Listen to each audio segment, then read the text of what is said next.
सभी का स्वागत है इस वीडियो में। आज हम एफकेट 2021 के बैच 2 के नोटिफिकेशन की बात करेंगे। इंडियन एयरफोर्स ने एफकेट के लिए शॉर्ट नोटिफिकेशन जारी किया है। डिटेल नोटिफिकेशन वेबसाइट पर जल्द ही अवेलेबल होगा। इस वीडियो में मैं आपको इस नोटिफिकेशन के कुछ महत्वपूर्ण पॉइंट्स हैं उनकी बात करने वाला हूँ। इंडियन एयरफोर्स ने एफकेट 2021 के बैच 2 में फ्लाइंग ब्रांच, ग्राउंड ड्यूटी, जिसमें टेक्निकल नॉन टेक्निकल ब्रांचेज हैं, इनके रजिस्ट्रेशन के लिए नोटिफिकेशन जारी किया है। रजिस्ट्रेशन की शुरुआत 1 जून 2021 से और इसकी आखिरी तिथि 30 जून 2021 है। ये रजिस्ट्रेशन IAF की official websites career Indian air force .cdec.in और fcat.cdec.in पर उपलब्ध हैं। शुरुआत करते हैं नोटिफिकेशन की। तो यहाँ पर सबसे पहले आपको एफकेट एंट्री, एनसीसी स्पेशल एंट्री और मेट्रोलॉजी एंट्री के पदों की सूचना दी हुई है।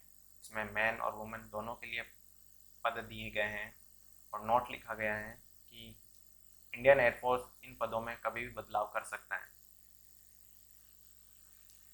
टाइप ऑफ कमीशन की बात करें तो इसमें दो कमीशन है, एक परमानेंट कमीशन और एक short service commission. Permanent commission 60 की एज तक है और जो शॉर्ट सर्विस कमीशन है ये आपका फ्लाइंग ब्रांच के लिए 40 ईयर तक है और ground duty technical non technical के लिए 10 ईयर के लिए सर्विस कर सकते हैं और इसे 4 ईयर के लिए एक्सटेंड किया जा सकता है।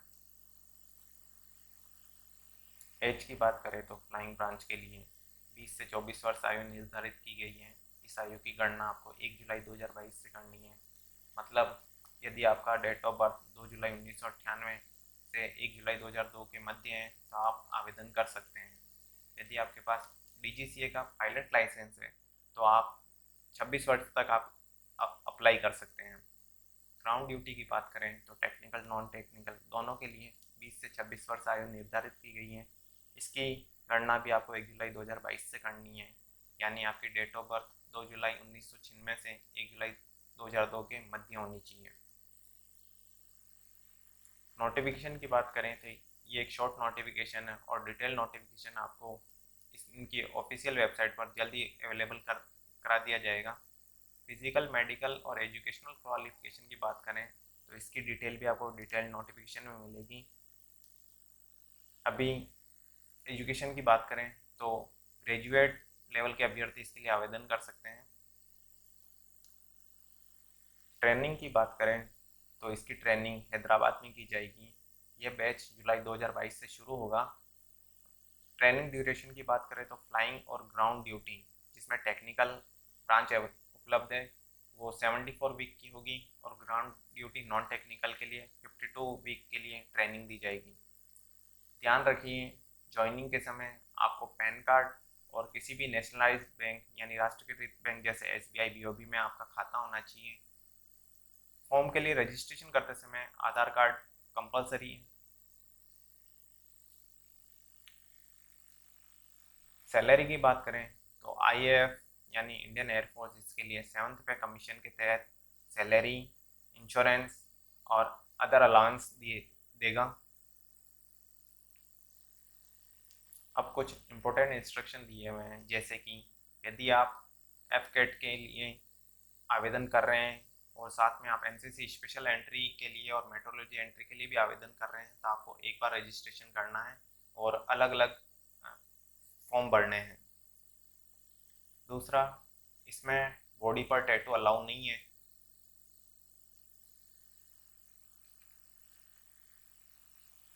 एग्ज़ाम फीस और एग्ज़ाम सेंटर की बात करें तो एफकेट के लिए आपको 250 रुपये शुल्क जमा कराना होगा।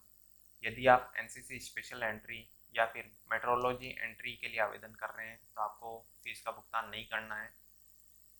एग्ज़ाम सेंटर आपको डिटेल नोटिफिकेशन में पता चल जाएगा। इसके अलावा कुछ इम्पोर्टेंट पॉइंट्स हैं, जैसे कि इसके रजिस्ट्रेशन के समय आपको जो आपका ईमेल आईडी है और मोबाइल नंबर है, ध्यान रखना है कि वो पहले से एफकेट के लिए रजिस्टर्ड नहीं होना चाहिए। फॉर्म भरते समय सावधानी बरतें, क्योंकि एक बार यदि आपने फॉर्म सबमिट कर दिया तो वो अंतिम माना जाएगा। उसमें किसी भी प्रकार की सूचना गलत पाई गई तो आपकी उम्मीदवारी रद्द कर दी जाएगी। फिजिकल कंडीशन की बात करें तो इसमें 1 माइल यानी 1.6 किलोमीटर की दौड़ में सम्मिलित किया जाएगा। इस दौड़ को 10 मिनट में पूरा करना है।